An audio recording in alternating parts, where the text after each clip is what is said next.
Hey everybody, it's Master Gallengeist here, bringing you my review for the book Persepolis Rising, the 7th book in the Expanse series. And this was interesting because I'm now beyond the point where I have watched and then read things. So now I'm reading them to see how this could potentially go. And I think that this should be adapted. Now, granted, there are some challenges for that, mainly because now Amazon has decided to go whole hog on a lot of other different kind of shows, spending a lot of money to build out content on, like, Lord of the Rings and The Wheel of Time. And I've enjoyed those so far, even though they've gone a little bit nutty-doo-dah. But there's that, and that there's, like, pretty much a 30-year time jump that has occurred. So you'd have to figure out how to square that with the actors. Now, granted, the thing is, there's enough of an anti-aging thing within the Expanse series that, like, people are living longer, so you could get away with going kind of old-ish for them. Those are just things of, like, adapting them. But I overall enjoyed this book. There were some kind of issues where certain kind of plot things I wanted them to delve into more than what they did, but this focuses more on the kind of where we're at the galaxy, and then pretty much this kind of giant change-up happens. Well, we get this whole thing of, like, people moving on, kind of changing up and doing different kind of things as well, but then boom, shit starts getting real and getting kind of crazy, and then everything kind of starts falling apart. So we see that the transport union is run by Drummer, which is kind of different than... Drummer from the books is kind of different than what we've been getting in the show, but it's still pretty much the same for all intents and purposes. She is tasked to Rocinante, which is still working and still doing stuff for the transport union to pretty much deliver her ultimatum to this freehold colony, which has been running and going through the gates without adhering to proper protocols and procedures, because, as we have learned, if enough mass and energy goes through the gates at a certain kind of point, other ones that try and transit will go Dutchman, disappear, go to some place that we know not of. And she's pretty much going to be like, you're going to not be able to go through the gate. It's going to be shut off for, like, 3 years or so? Pretty much enough to pretty much kill the place. 3-year timeout. Yeah. Holden's not alright with that. He pretty much is able to get Freehold to pretty much give up a kind of scapegoat, because people, the colonies are running and doing different kind of things, and the transport union is supposed to kind of keep everything in check and in balance. But granted, this creates a focal point and an authoritarian kind of breeding ground for doing that kind of stuff, and Drummer's like, fuck that shit. Of course, Holden's like, I'm not doing that, and decides to, like, take this dude, Houston, from Freehold, and then he pretty much tries to sabotage Rocinante, but they kind of deal with it, and we get pretty much into the kind of group dynamics throughout this little thing, as well as we've got Bobby and Alex. Alex got remarried, but then divorced again. He's really good friends with Bobby. Clarissa Mao Peaches is doing alright, but her augmented glands and everything are fucking with her, so she really needs the med bay. That factors into later on throughout the story as her health deteriorates and problems start ensuing from that. Amos is pretty much hardened into just his kind of mechanic kind of state, and we see that Holden and Naomi are kind of done with this and decide to sell the ship to Bobby for her to take over. Now, I think that this would have been a better kind of interesting kind of story to see this kind of transition and everything before everything goes fuckity-doo-dah, fuckity-day, and we then get this kind of bigger kind of story. Now, granted, I like the story that they went with because it delves with getting into what's kind of going on with the proto-molecule, because the beginning chapter deals with Duarte and kind of laying out his plan. Well, Cortazar, and dealing with what Duarte and Laconia have been doing. How they have pretty much been experimenting extensively with the protomolecule, and Duarte's kind of plan of having essentially an immortal philosopher king, and only one person can be immortal. However, we'll see how well that kind of knocks effect on later on in the rest of the series. If there are things that'll kind of change that out. And any kind of infraction, you get sent to these pens where they pretty much do breeding grounds for protomolecules, and they've been utilizing the technology extensively. But we don't see that until, of course, they get back to Medina. They're pretty much loading up the freehold person. Drummers try to figure out what to kind of do with them before we see that Laconia announces itself and says, we are going to create a whole one humanity, and if you have any qualms against this, we will crush your ass. But we are going to be fascistic and authoritarian with a smile, and then beat the shit out of you. It's like, if you have that such of a good argument, persuade everybody to go to your side. Don't just open up with complete and utter assholishness.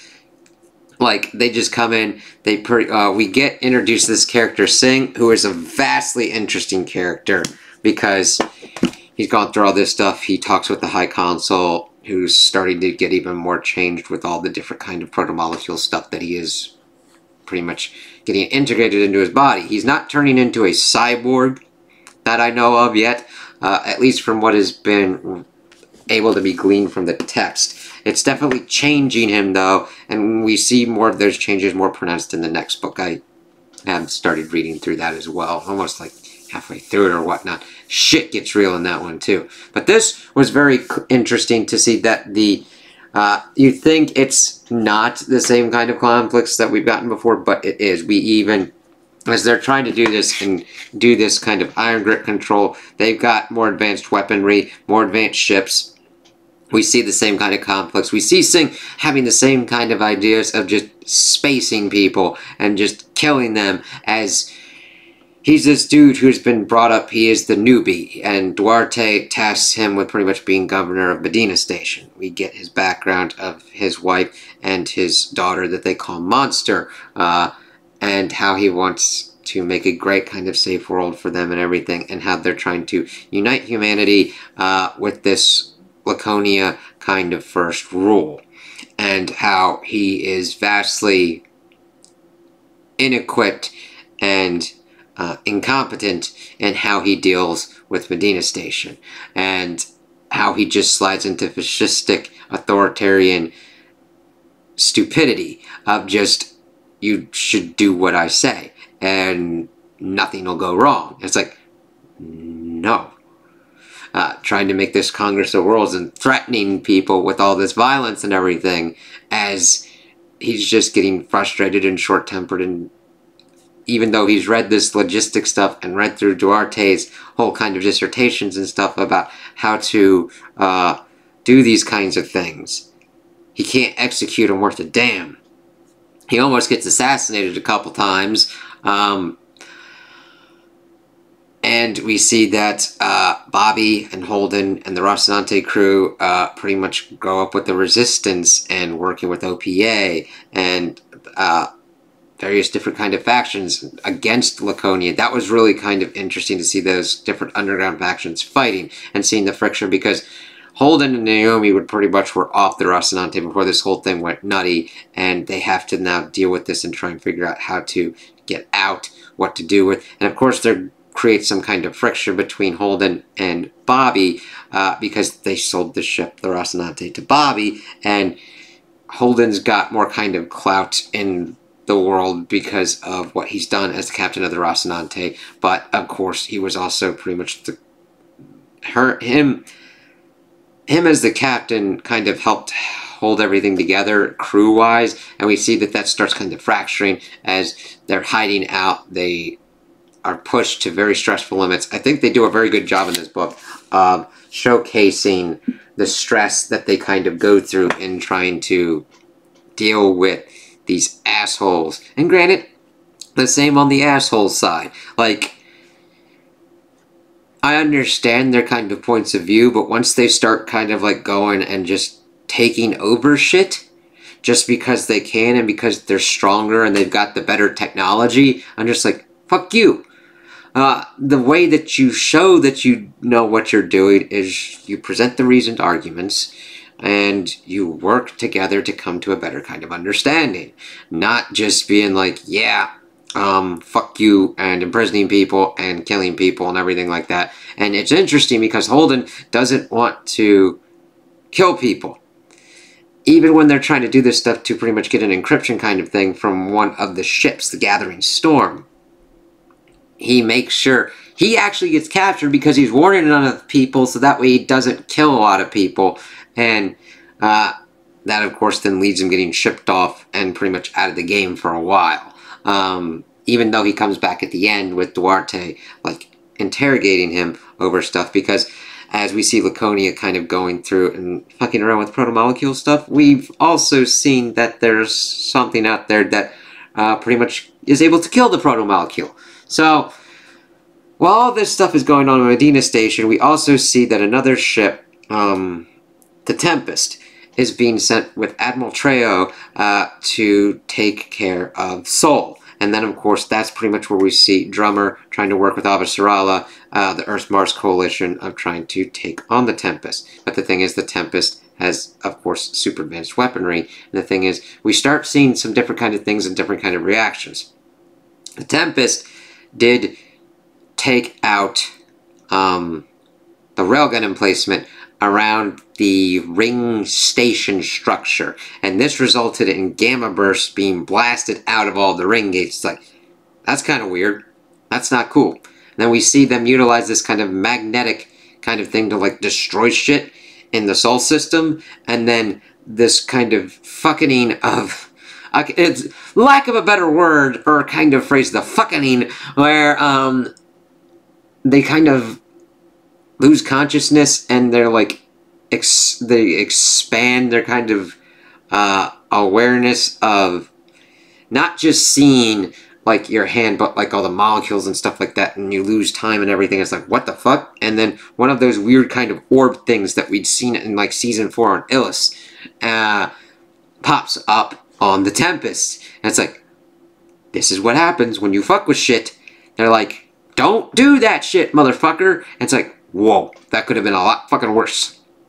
But then Trejo changes up the tactic, does not utilize this kind of magnetic kind of weaponry that was derived from the proto-molecule stuff. And also, the ships are kind of built kind of differently as well, being more kind of organic kind of style. Not completely on the realm of the Yuuzhan from the Star Wars Expanded Universe that was there, where it's like completely organic. It's not that. Picture more of like technological kind of aspects that utilize kind of organic techniques. Like, we see it when Amos and Bobby are just are part of a strike team that are going after the Gathering Storm, and they have to cut through the hull, but it's kind of self-repairing to such an extent that Amos has a very hard time dealing with it and has to pretty much keep it open enough for people to fucking go into the ship.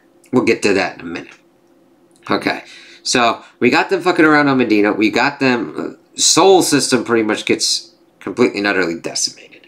After the whole bit with the enemy of the proto-molecule, I could go the others. The Beyonders, Gate Ghosts, Coast to Coast. I don't know what to call them. They're not ball people. Extra-dimensional beings. The enemy, or the negative force. I gotta figure that something out. The opposite of the proto-molecule, the enemy of the proto-molecule. We'll go with that. Once that starts going into effect, that's when they really go for Holden and actually ship him to Laconia, because Duarte needs any information that he can about this, because it's like, that's going to be important. So, Singh is pretty much, everything's kind of going to shit. He's actually actively sends away people that he was pretty much put with, older ones to kind of glean experience from, because he sees them as undermining him. And then he just completely loses the shit because these other people that are put in there pretty much just follow orders. They're like, all right, I mean, they'll give him some kind of pushback, but if he says to do it, they pretty much do it.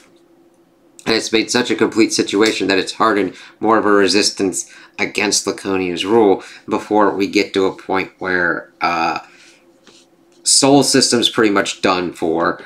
Drummer has to capitulate. Avasarala is just like, ah, shit, because a lot of the forces just get wiped out, even by the conventional weaponry of the Tempest. And it's just, it sucks going through that. I do like learning more about Drummer and her husband, Saba, and how Saba is pretty much a key figure in the underground and working with Holden, Naomi, Bobby, Amos, and they kind of work through their kind of stuff and kind of formulate a plan. They are able to get encryption and data stuff from the Gathering Storms thing, and they pretty much get a plan to like take out the sensor array and try and scatter the underground as much as possible, also utilizing Alex to take on the Rocinante, while Clarissa Mao is getting worse and worse, but she does get a proper kind of send-off as they are betrayed by one of the underground, but Clarissa utilizes her glands one last time and pretty much sacrifices herself to save Naomi, and the rest of them are able to get out. And Bobby, incidentally enough, gets the Gathering Storm with Amos, as they pretty much had like a skeleton crew once they were pretty much doing their whole scatter plan. It's kind of convenient, a little bit more convenient and kind of plot demandsy, to kind of resolve the kind of scenario between Bobby and the Rocinante and Holden. But I kind of find it more acceptable because that way Bobby actively took part in getting the Gathering Storm. So she gets it, she gathers her own crew, she does her own thing, which is vastly different than like what she would kind of have to go through at filling the shoes of Holden on the Rocinante. But that does lead to a certain kind of point where they kind of park the Rocinante in freehold with just Alex and Naomi, and Bobby and Amos were pretty much on the Gathering Storm, parked on the moon for freehold. So it kind of splinters the group vastly, and we see that kind of working and the repercussions of that in the next couple of, well, in the next book at least. Holden has a chat with Duarte, who's like, yeah, I'm going to fight this enemy, the protomolecule. And it's like, you're doing really stupid shit. You're even putting the protomolecule inside your body. Are you sure you are making, like, Holden doesn't bring this up, mind you. This is just stuff that I'm thinking of, like, we've seen that the protomolecule repurposes living matter and turns it into machinery. What if it is affecting your mind and telling you to go after this enemy to, as you put it... No, Captain Holden, no sticks, Duarte said. When you fight God, you storm heaven. It's like, you don't know anything about... Like, is he being affected by the protomolecule to go after this? Like, he knows vastly so little about the enemy, and even about the protomolecule itself, that you're just like, you should be like, the best kind of scenario for this kind of stuff would have been to test it out, understand what's going on before, like, I mean, granted, I understand it's 30 years, but I mean, this is a vastly different kind of thing that you know nothing about. This is like a monkey finding a gun. And I mean, there's a various different kind of things you can do with a gun. But you don't, like, it still needs to figure out the context of what it is. Or even more on it, a monkey finding a computer. It could just tap away and accidentally set off something that could blow something up. Or it could, like, be really kind of lucky and just be able to figure out what goes on with the computer and then set itself up to a new age of enlightenment. But you need to go through science and the scientific method to kind of figure that stuff out, rather than just be like, I'm gonna just fuck with this shit. I'm going to utilize people pretty much for experimental purposes to create more protomolecules so that way we can just fuck around with these ships and then just fucking fight these things. Like, You don't know what's going on. You haven't really explored much of what's going on with the ring space and all this kind of stuff. You don't even have any kind of tools in place that could replace the rings and everything like that. You don't have faster than light travel if something were to happen to these things. It's like, good God. So, by the end of this, since the enemy, the protomolecule, actually actively makes a move, which is just like, hey, stop that shit, essentially. He then starts going after Holden and Elvie to try and figure out more of a kind of tactical plan of going after this enemy. And that's where we kind of get set up, is that Laconia pretty much gets Medina Station, gets gets the Sol system, and starts pretty much spreading its influence. And I really like it to explore all these different kind of dynamics of seeing this authoritarian rule come into place from the authoritarian side and also the underground resistance side, and how that kind of affects people. We get more of that in Book 8, and how that kind of works out and going forward a little bit more in time. But with this, I liked how we explored Holden and Bobby and Drummer and Singh as the main ones, and also got a little bit into Duarte and all that. My biggest kind of complaint is the weirdness of what kind of went on with Holden and Bobby. Like, this is like 549 pages. I kind of I would have liked to have had more of an exploration of that and a better kind of resolution on it, rather that be them duking it out and ripping apart the family, or coming together and trying to figure out a better way of what's kind of going on with the limbo of everything. I mean, granted, Bobby getting in control of the Gathering Storm and Holden pretty much being a prisoner of Laconia is a way to kind of resolve that. But it was just a kind of weird aspect that I think deserved a little bit more explanation, though I do like what we see with Singh and everything, because he definitely reaps what he sows. He's like, I did everything, but he gets taken out because he's made it vastly more difficult for Laconia to even have the presentation of being a fair and kind of kindly, benevolent God King ruler kind of state. Which, optics matter. He didn't really get that. And of course, we also see Duarte deal with that and having to tell his wife and kid that he was dead and all that kind of stuff. The thing is, I do like how they're able to show Duarte as well, where he presents this stoic kind of front and he does all this minimalist stuff, but he's doing all this shit that's getting all these people killed. And I'm like, if you are this benevolent person, you can explain to these people and do better and present actual evidence and explore and show why you need to work together and how there are better ways to work together. Granted, not everybody's going to listen, but sometimes you then just have to deal with that and be like, okay, fine. We'll work and see how this kind of works out. Freehold, you do your kind of crazy stuff, but if you start, we'll just lock you down then. Granted, not for 3 years because they're not self-sustaining. That would be a death sentence. You gotta have a better kind of thing than that. Like, the thing is, I love the kind of balancing act where it's like, listen, I understand you're trying to do certain kind of stuff, but you can't just start fucking around with the rings like that. Otherwise, we're not within the curve and people start dying. It's self-fucking evident. But I liked how they would, like, explain certain kind of things, going into the science of how they kind of went through and dealt with all this kind of stuff at Medina Station, and the whole kind of morality of how you fight this kind of system, and what lengths you have to go to, or what lengths you shouldn't go to. I did like, there was even a kind of dust-up between Amos and Bobby, but it was because of, like, the stress of the situation and Amos not being able to work through certain kind of things. It didn't feel gratuitous. I mean, I don't like that they fought, but they were both in a kind of header, and Bobby was the only one that could really physically take on Amos, because Amos would probably take on and kill. He knows how to kill people just like that. He was even thinking about how he would kill all these other kind of people, but after he kind of got it out of his system because of the stress of what was kind of going on, not being able to help Peaches, not being able to get to the Rocinante, not being able to do his kind of routine, totally made sense.